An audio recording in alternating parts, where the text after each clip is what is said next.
ayat 3b. Dan berilah dirimu dibaptis, dan ayah akan mengampuni dosamu. Bertobatlah dan berilah dirimu dibaptis, dan Allah akan mengampuni dosamu. Bertobatlah dan berilah dirimu dibaptis. Bertobatlah dan berilah dirimu dibaptis, dan Allah akan mengampuni dosamu. Ibrani 9 ayat 26. Ia mengambil semua dosa dengan memberikan dirinya sebagai kurban. Yohanes 1 ayat 29. Lihatlah anak domba Allah yang menghapus dosa dunia.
Selamat pagi anak-anak yang manis. Wow, kalian sudah siap ya untuk ibadah pada hari ini? Selamat pagi adik-adik.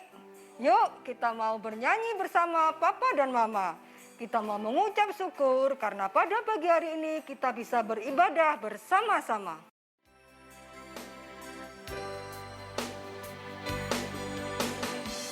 Selamat pagi Bapa, selamat pagi Yesus, selamat pagi Roh Kudus, terima kasih kau berkati aku. Selamat pagi Bapa, selamat pagi Yesus, selamat pagi Roh Kudus, ku memujimu selalu. Pikiranku, ucapanku, perbuatanku, perbuatanku. Biarkan selalu senangkanmu, Yesus Tuhanku. Tuhan, terima kasih untuk kasih-Mu yang begitu besar kepada kami. Ajarkan kami untuk terus-menerus mengasihi Engkau.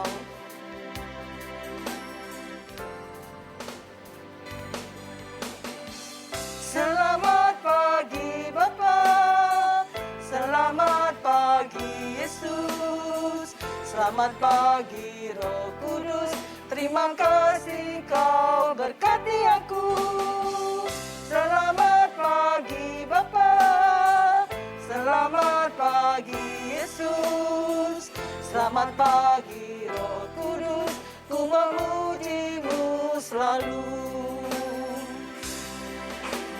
Pikiranku, ucapanku, perbuatanku, biarlah selalu senangkan-Mu, Yesus Tuhanku.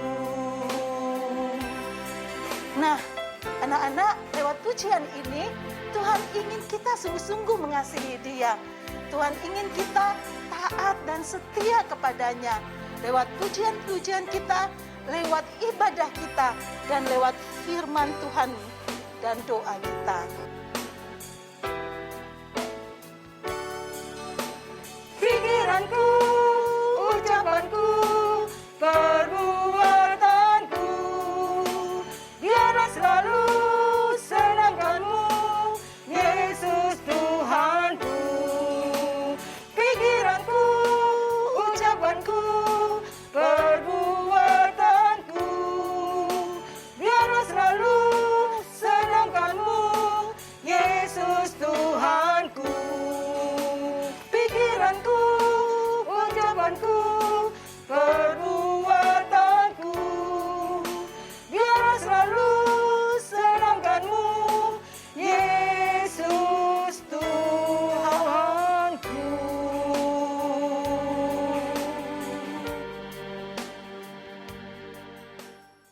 Adik-adik, mari kita bersama-sama membuka ibadah kita pada hari ini dengan meminta pertolongan daripada Tuhan lewat doa-doa kita. Mari semuanya sikap doa yang baik ya. Lipat tanganmu, tundukkan kepalamu, tutup matamu. Kita berdoa. Selamat pagi Tuhan Yesus. Selamat pagi ya Roh Kudus. Kami bersyukur dan berterima kasih kalau pagi ini Engkau memberikan kami waktu dan kesempatan kembali untuk beribadah sekolah minggu. Terima kasih untuk anak-anak yang sudah berkumpul di rumahnya masing-masing, yang sudah menyiapkan hati dan pikirannya untuk beribadah. Tuhan, mari Engkau yang berkarya dari pagi, dari awal hingga sampai selesai sekolah minggu ini. Biarkan anak-anak memiliki ketaatan, kesetiaan, dan semangat untuk terus beribadah lewat sekolah minggu ini. Terima kasih Bapa, di dalam nama Yesus Kristus kami berdoa. Amin. Amin. Nah adik-adik, kita akan menyanyikan lagu yang selanjutnya, yaitu kita mau belajar tentang ketaatan. Kita mau menyanyikan lagu ini dengan penuh semangat. Dan terlebih lagi kita yang terutama harus taat kepada Tuhan Yesus. Dan yang kedua adalah taat kepada Papa dan Mama. Yuk kita mau bangkit berdiri, kita mau pujikan bersama-sama lagu TAAT, Taat.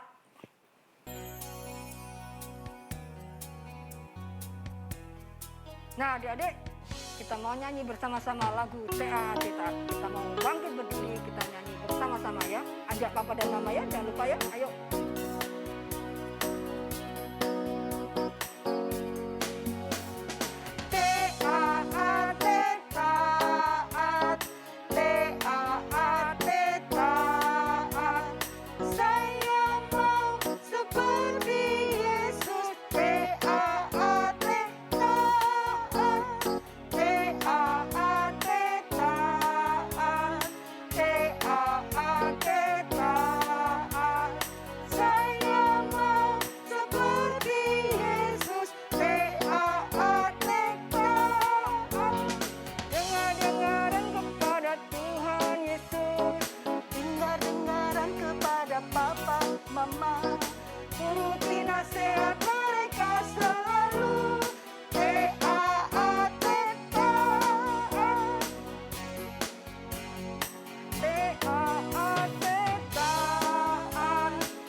mama, turuti nasihat mereka selalu. T-A-A-T, taat. T-A-A-T, taat. T-A-A-T, taat. Yeay, kita harus taat pada Tuhan Yesus. Nah, adik-adik yang manis, saatnya lah sekarang kita mau mendengarkan firman Tuhan. Sudah siap? Duduk yang baik. Kita siapkan hati kita. Kita buka telinga kita untuk mendengarkan kebenaran firman Tuhan.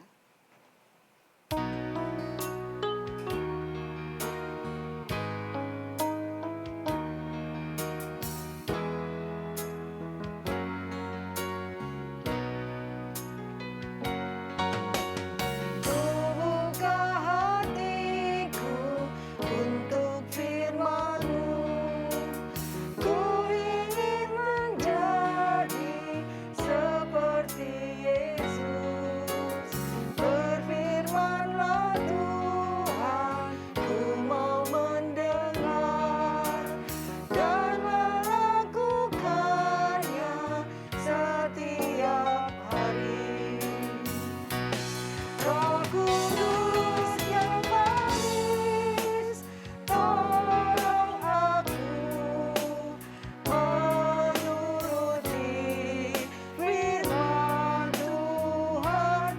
Roh Kudus yang manis, jadikanku anak Tuhan yang manis.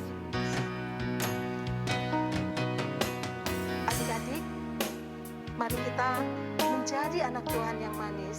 Bagaimana? Dengan mendengarkan suara Tuhan dengan baik lewat firman ini.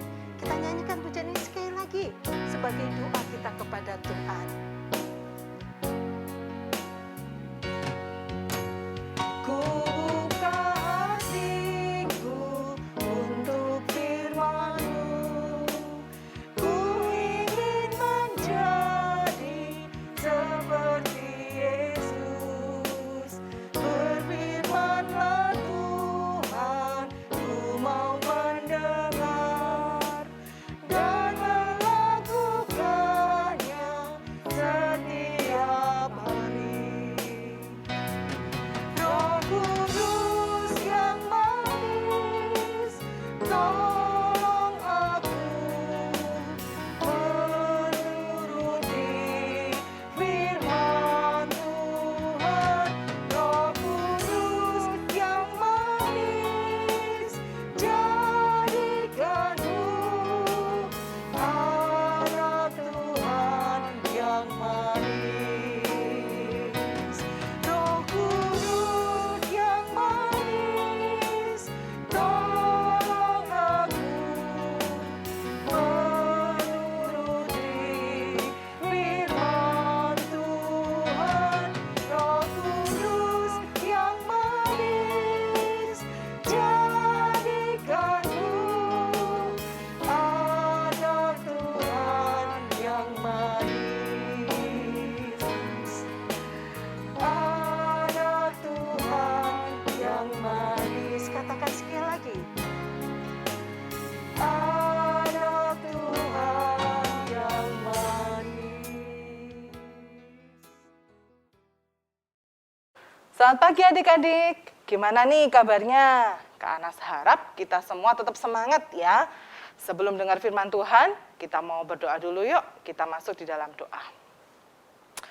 Tuhan Yesus yang baik, kami mengucap syukur kalau pada hari ini kami boleh tetap mendapatkan kesempatan untuk mengikuti kelas sekolah minggu. Berkati waktu ke depan kami saat kami mau mendengarkan firman Tuhan, kiranya Roh Kudus-Mu yang memampukan kami untuk mengerti. Terima kasih ya Tuhan, di dalam nama Tuhan Yesus kami berdoa. Amin. Nah, seperti biasa, Kak Anas kalau mau mulai cerita, mau tanya dulu nih ke kalian. Ya, pertanyaannya adalah, bagaimana caranya kita bisa masuk surga? Gimana yo? Mungkin ada yang jawab gini, berbuat baik Kak. Wah betul, berbuat baik. Tapi pertanyaannya, seberapa banyak perbuatan baik yang harus kita lakukan. Iya ya. Oh, atau dengan cara taat melakukan firman Tuhan dan perintah-perintahnya. Oh, betul. Tapi kalau waktu kita tidak taat, gimana dong? Bisa masuk surga enggak ya? Nah, atau ada yang jawab nih, dengan tidak berdosa Kak Anes. Wah, itu betul sekali. Tapi kita mungkin enggak sih tidak berbuat dosa? Satu hari mungkin kita bohongin mama ya. Atau satu hari kita buat adik marah gitu ya. Wah, kayaknya enggak mungkin ya satu hari kita tidak berbuat dosa. Lalu bagaimana? Kita enggak bisa masuk surga dong. Bagaimana caranya kita masuk surga? Nah, caranya begini, dengan cara bertobat. Nah, kita minggu lalu sudah belajar tentang bertobat ya. Kemudian kita beriman. Nah, kedua hal tersebut hanya bisa kita lakukan jika kita itu sudah lahir baru. Nah, adik-adik, apa itu lahir baru? Berapa banyak di antara kalian yang pernah mendengar istilah lahir baru? Atau ada yang sudah tahu apa itu artinya lahir baru? Kalau misalnya kalian bingung, wah, ada nih di tokoh di dalam Alkitab yang juga bingung dengan istilah lahir baru. Kita lihat dulu yuk, kita buka Alkitab kita di dalam Yohanes 3 ayat 1 sampai 21. Ini ya Alkitabnya Kak Anas. Oke. Nah, cerita ini terjadi pada saat tidak lama Tuhan Yesus mulai berkhotbah ya. Dia melakukan mujizat-mujizat dan dia, Tuhan Yesus bersama murid-muridnya menuju ke Yerusalem. Pada waktu itu semua bangsa Israel juga merayakan Paskah dan menuju ke Yerusalem. Sehingga di Yerusalem itu banyak sekali orang. Nah, tapi Paskah yang dirayakan oleh bangsa Israel ini adalah merayakan keluarnya mereka dari tanah Mesir. Ya. Menurut kalian kenapa ya Tuhan Yesus pada saat ramai, pada saat menjelang Paskah pergi ke Yerusalem? Ya, supaya banyak orang yang menyaksikan mukjizat Tuhan, banyak orang yang mendengar cerita Tuhan, dan banyak orang yang percaya kepada Tuhan. Setelah itu, mereka pulangnya bisa juga menceritakan kepada saudara-saudara mereka yang lain. Nah, kita lihat ya bagian ayat yang pertama dan kedua. Dikatakan di situ adalah seorang Farisi yang bernama Nikodemus, seorang pemimpin agama Yahudi. Nah, dari sekian banyak orang yang mendengar Tuhan Yesus pada waktu itu, ada seorang yang bernama Nikodemus. Dalam ayat yang pertama dikatakan Nikodemus adalah seorang Farisi. Orang Farisi itu adalah seorang pemimpin agama dan mereka mengira dirinya lebih baik. Kenapa? Karena mereka menjalankan lebih banyak aturan-aturan keagamaan. Nah, orang Farisi ini tidak suka sama Tuhan Yesus. Kenapa? Karena Yesus bukan orang Farisi. Lalu, Yesus juga mengatakan bahwa mereka itu adalah orang-orang yang berdosa juga. Dan bahwa dengan menjalankan segala aturan keagamaan mereka itu, tidak menyelamatkan mereka dari dosa. Nah, Nikodemus datang pada malam hari untuk mencari Yesus. Mengapa ya dia datang pada malam hari? Di Alkitab tidak dijelaskan dengan pasti, tapi mungkin Nikodemus tidak ingin orang Farisi yang lain tahu keberadaannya untuk mencari Tuhan. Nikodemus punya pertanyaan yang penting untuk Tuhan Yesus, tapi posisinya sebagai guru agama mungkin membuat dia malu untuk bertanya pada siang hari, sehingga dia putuskan untuk datang pada malam hari. Nah, Nikodemus memulai percakapannya hebat loh dengan mengakui bahwa Tuhan Yesus adalah utusan Allah. Kita lihat lagi ya, kata-katanya begini, Rabi, kami tahu bahwa engkau datang sebagai guru yang diutus Allah, sebab tidak ada seorang pun yang dapat mengadakan tanda-tanda yang engkau adakan itu jika Allah tidak menyertainya. Nah, Tapi kita lihat jawab Yesus ya, di ayat yang ketiga dikatakan begini. Yesus menjawab katanya, "Aku berkata kepadamu, sesungguhnya jika seorang tidak dilahirkan kembali, ia tidak dapat melihat kerajaan Allah." Wah, jawaban Tuhan Yesus seolah-olah tidak nyambung ya. Nikodemus menyapa, tapi Tuhan menjawab dengan kata-kata yang seperti itu. Tapi sesungguhnya adik-adik, Tuhan Yesus itu melihat jauh di kedalaman hati Nikodemus. Bahwa sesungguhnya Nikodemus itu ingin bertanya bagaimana caranya supaya diselamatkan. Nah, setelah mendengar jawaban Tuhan Yesus yang seperti itu, dia terkejut. Nah, kita lanjut ya, ayat yang keempat. Kata Nikodemus kepadanya, "Bagaimana mungkin seorang dilahirkan kalau dia sudah tua? Dapatkah dia masuk ke dalam rahim ibunya dan dilahirkan kembali?" Jawab Yesus, "Aku berkata kepadamu, sesungguhnya jika seorang tidak dilahirkan dari air dan roh, ia tidak dapat masuk ke dalam kerajaan Allah. Apa yang dilahirkan dari daging adalah daging, dan apa yang dilahirkan dari roh adalah roh." Ayat yang ketujuh, "Janganlah engkau heran, karena aku berkata kepadamu, kamu harus dilahirkan kembali. Angin bertiup kemana ia mau, dan engkau mendengar bunyinya, tetapi engkau tidak tahu dari mana dia datang dan kemana ia pergi. Demikianlah halnya dengan tiap-tiap orang yang lahir dari roh."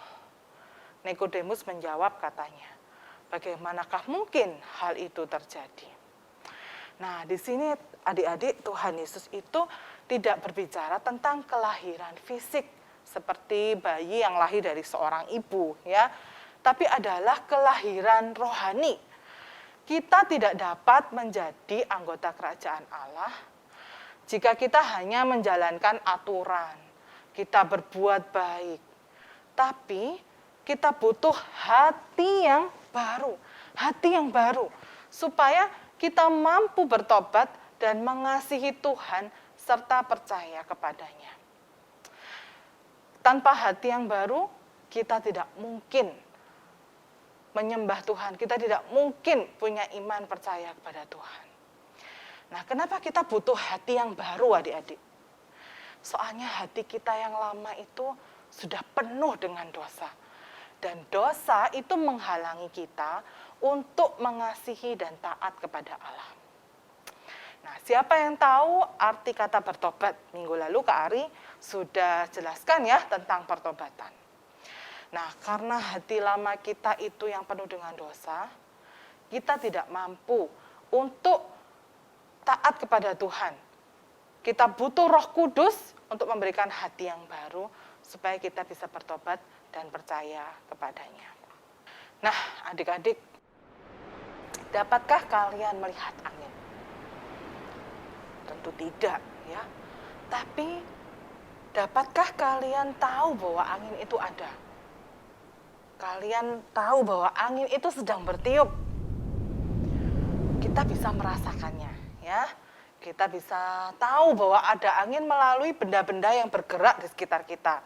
Misalnya daun-daun yang bergoyang, atau perahu layar yang bisa menuju ke tengah, atau ketika kita menaikkan layang-layang, atau ketika kita duduk-duduk terus ada swing, ada angin lewat gitu ya. Kita tidak bisa melihat angin, tapi kita bisa merasakannya. Nah, Tuhan Yesus menjelaskan kepada Nikodemus bahwa Roh Kudus itu bekerjanya seperti angin. Kita tidak dapat melihat Roh Kudus, tetapi kita bisa melihat apa yang dikerjakan oleh Roh Kudus. Roh Kudus memberikan kita kekuatan dan kemampuan untuk bisa bertobat, menyesali dosa kita, dan percaya kepada Tuhan. Pada bacaan kita pagi ini, ada juga ayat yang sangat terkenal, ya. Mungkin kita semua sudah hafal. Kita sebutkan sama-sama ya, dalam Yohanes 3 ayat yang ke-16. Karena begitu besar kasih Allah akan dunia ini, sehingga ia telah mengaruniakan anaknya yang tunggal, supaya setiap orang yang percaya kepadanya tidak binasa, melainkan beroleh hidup yang kekal. Nah, adik-adik, kalian tahu nggak tujuannya Tuhan datang ke dunia itu apa sih? Nah, ayat yang 17 disebutkan bahwa sebab Allah mengutus anaknya ke dalam dunia bukan untuk menghakimi dunia, melainkan untuk menyelamatkannya oleh Dia. Barang siapa percaya kepadanya, ia tidak dihukum. Barang siapa tidak percaya, ia telah berada di bawah hukuman. Sebab ia tidak percaya dalam nama Anak Tunggal Allah. Nah, adik-adik, apakah setelah percakapan itu Nikodemus jadi percaya kepada Tuhan? Alkitab tidak mengatakan secara tertulis, ya, apakah Nikodemus pada malam itu percaya enggak kepada Tuhan Yesus. Tapi beberapa tahun kemudian kita melihat ketika Tuhan Yesus disalib, Dia membantu untuk menurunkan mayat Tuhan Yesus dan menguburkannya. Nah, Nikodemus menunjukkan kepeduliannya kepada Tuhan Yesus.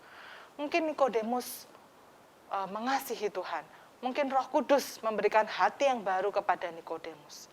Mungkin saja, kita tidak tahu. Tapi bagaimana dengan kalian adik-adik? Kita semua yang mendengarkan firman Tuhan pada pagi hari ini. Ada sebuah cerita. Cerita ini terjadi di sebuah negara yang turun salju. Saat itu menjelang malam Natal dan turun salju sangat deras. Cuaca sangat dingin. Ada seorang bapak yang sedang bersantai di depan sebuah perapian. Dia sendirian. Kemana istri dan anak-anaknya? Rupanya istri dan anak-anaknya pergi ke gereja karena malam itu adalah malam Natal. Nah, bapak ini tidak mau ke gereja karena dia tidak percaya tentang Tuhan. Bagi dia mustahil seorang Allah, seorang Tuhan yang luar biasa itu mau turun ke dalam dunia, menderita di atas kayu salib untuk menyelamatkan dosa manusia. Itu mustahil bagi dia dan dia tidak percaya ada Allah yang seperti itu. Nah, pada saat itu dia menikmati kopi hangatnya dan dia di depan sebuah perapian. Tidak lama kemudian dia mendengar suara bunyi benturan. Brak! Wah, dia lihat apa ya? Apa yang sedang menabrak ini? Nah, ketika dia lihat, dia keluar, dia melihat ada beberapa ekor burung yang menabrak kaca jendela rumahnya. Nah, menabrak kenapa? Karena burung-burung itu rupanya ingin masuk ke dalam rumah karena ada perapian dan terlihat hangat, ya. Nah, kemudian bapak ini merasa kasihan. Dia merasa harus menolong burung-burung itu. Dia tahu di belakang, di garasinya, di samping rumah itu pasti enak dan hangat untuk beberapa ekor burung yang ada. Nah, kemudian dia pergi, dia keluar, dia membuka pintu garasinya dan dia berusaha mengajak burung-burung tadi itu untuk masuk ke dalam garasinya. Gimana caranya? Dia dekati, dia mau bukannya nurut, tapi malah burung-burung tadi itu kabur, ya, karena ya kaget gitu langsung kabur. Nah, gimana ya caranya ya? Kemudian dia berpikir, oh mungkin aku ambil biji-bijian ya, beras, jagung. Nah, dia taruh membuat jejak sampai ke depan pintu garasinya. Wah, burung-burung tadi ternyata tidak mengikutinya. Tetap saja dia berusaha masuk ke dalam rumah itu dan menabrakkan dirinya. Wah, bisa-bisa burung-burung ini nggak lama kemudian akan mati, ya. Mati kedinginan, mati kelelahan. Wah, kasihan sekali. Gimana ya caranya ya? Nah, satu titik dia merasa, aku nggak bisa ini suruh burung-burung ini masuk ke dalam garasi saya. Nah, kemudian dia bilang, seandainya saja aku ini bisa jadi burung, aku akan jadi burung dan akan datang ke mereka dan mengatakan, ayo ke sana loh. Ada tempat yang hangat untuk kita supaya kita tidak mati. Nah, pada saat Bapak itu berkata demikian, Roh Kudus itu berbicara di dalam hatinya. Itulah yang dirasakan oleh Allah. Oleh karena itu Allah turun menjadi manusia untuk menyelamatkan setiap kita dan memampukan kita untuk mengerti betapa besarnya kasih Allah. Nah, pada saat itu adik-adik, Bapak tadi memohon ampun dan mengaku percaya kepada Tuhan. Adik-adik, mungkin seringkali kita tidak percaya ada Tuhan seperti Bapak ini. Karena di tengah-tengah dunia ini, kebutuhan kita terpenuhi seolah-olah tidak ada campur tangan dari Tuhan. Masih ada orang yang menderita, masih ada orang yang berbuat jahat. Masih begitu banyak kesulitan sehingga kita bertanya, ada nggak sih Tuhan itu? Atau sebaliknya, kita ini hidup di dalam segala kemudahan. Semua kita mau apa ada, kita mau apa tersedia. Sehingga kita tidak merasakan kehadiran Tuhan di dalam kehidupan kita. Adik-adik, mau kita katakan Tuhan ada atau Tuhan itu tidak ada. Tidak mengubah keadaan bahwa memang Allah itu ada. Dan Dia menyelamatkan kita, orang yang percaya. Kita ini semua orang yang berdosa. Kita membutuhkan keselamatan. Dan perbuatan baik kita, ajaran-ajaran agama yang kita lakukan, itu tidak mampu membuat kita itu bisa diselamatkan. Allah datang, mengasihi kita, dan menyerahkan anaknya yang tunggal untuk menyelamatkan kita. Supaya apa? Supaya bagi orang yang percaya, kita boleh diselamatkan. Kita tidak bisa masuk surga karena kita Kristen, atau karena orang tua kita aktivis, bahkan hamba Tuhan sekalipun. Kita bisa masuk surga karena kita percaya kepada Tuhan. Dan Roh Kudus itu yang Tuhan kirimkan mampu memberikan kita hati yang baru, hati untuk mengasihi Tuhan kita. Mari adik-adik kita memohon agar Roh Kudus memberikan hati yang baru buat setiap kita. Mungkin kita sering kali masih mendukakan hati Tuhan. Kadang kita mencontek, kita tidak jujur. Mungkin kita masih berbohong. Oh, tidak ada orang yang tahu. Tapi ingat adik-adik, Tuhan mengetahuinya. Dan kita harus bertobat supaya kita boleh diselamatkan. Dan kita butuh hati yang baru untuk bisa bertobat. Yuk kita sama-sama berdoa, minta pertolongan Tuhan, supaya Roh Kudus-Nya memampukan kita mengasihi dan taat kepadanya. Kita berdoa. Tuhan Yesus, firman Tuhan yang kami dengarkan sudah berhenti sampai saat ini. Tapi kiranya Tuhan yang terus mengatakan dalam hati kami membutuhkan Roh Kudus, kami membutuhkan hati yang baru, supaya kami boleh masuk dalam kerajaan surga. Supaya kami boleh mengasihi Tuhan, supaya kami mau belajar taat kepada Tuhan, dan menjadi anak-anak Tuhan. Terima kasih Tuhan untuk firman-Mu yang sudah boleh kami dengarkan. Kiranya terus boleh bergema di dalam hati kami. Di dalam nama Tuhan Yesus kami mengucap syukur dan berdoa. Amin. Nah adik-adik, kita akan menghafal sebuah ayat yang terambil dari Yohanes 3 ayat yang ketiga. Ya, kita buka lagi Alkitab kita, Yohanes 3 ayat yang ketiga. Kita baca sama-sama ya, 1, 2, 3. Yesus menjawab, katanya, "Aku berkata kepadamu, sesungguhnya jika seorang tidak dilahirkan kembali, ia tidak dapat melihat kerajaan Allah." Sekali lagi ya, Yohanes 3 ayat 3.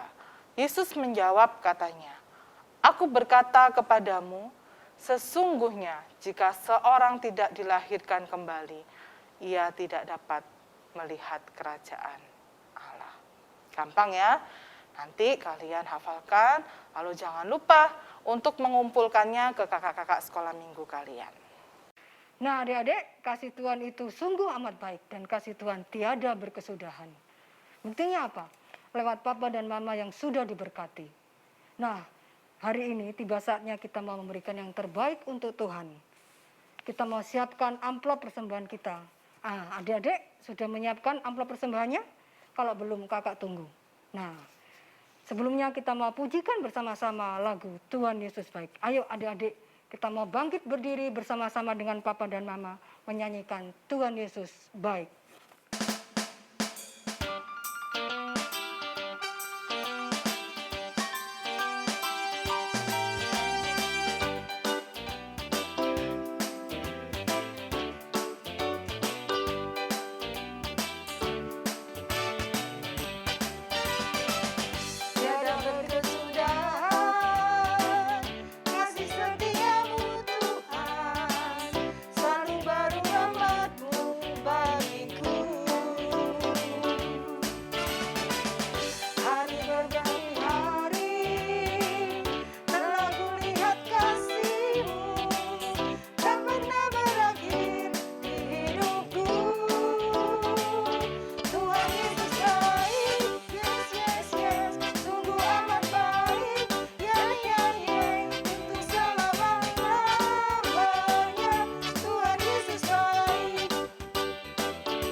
sampai selama-lamanya.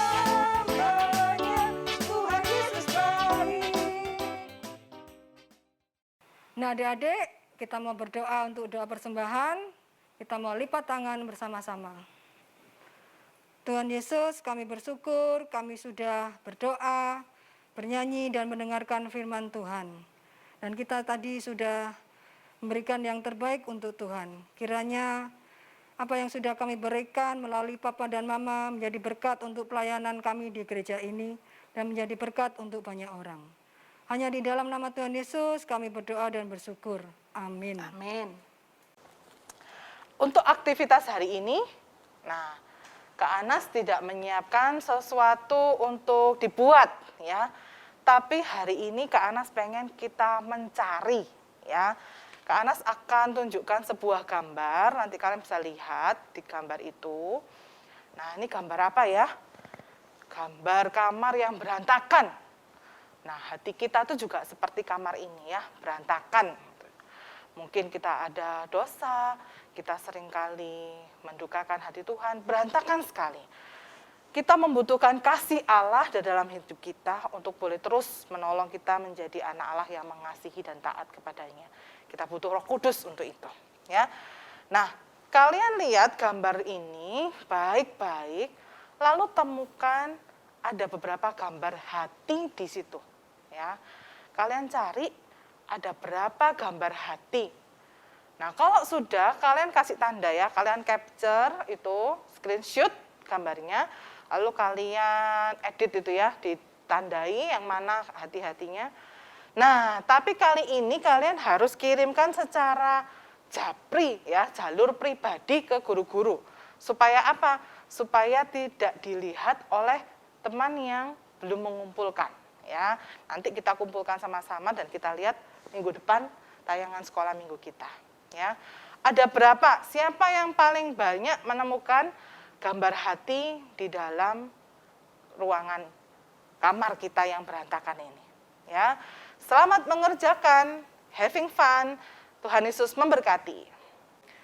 Nah, adik-adik, tidak terasa kita sudah di penghujung acara sekolah minggu kita ya. Kak Anas berharap kita terus berharap kepada Tuhan ya. Tuhan memberikan kekuatan Roh Kudus-Nya untuk memampukan kita mengasihi Tuhan dan taat kepada Tuhan. Sampai jumpa minggu depan. Kak Anas tunggu untuk gambar-gambar kamar dan hatinya. Sampai jumpa minggu depan. Dadah.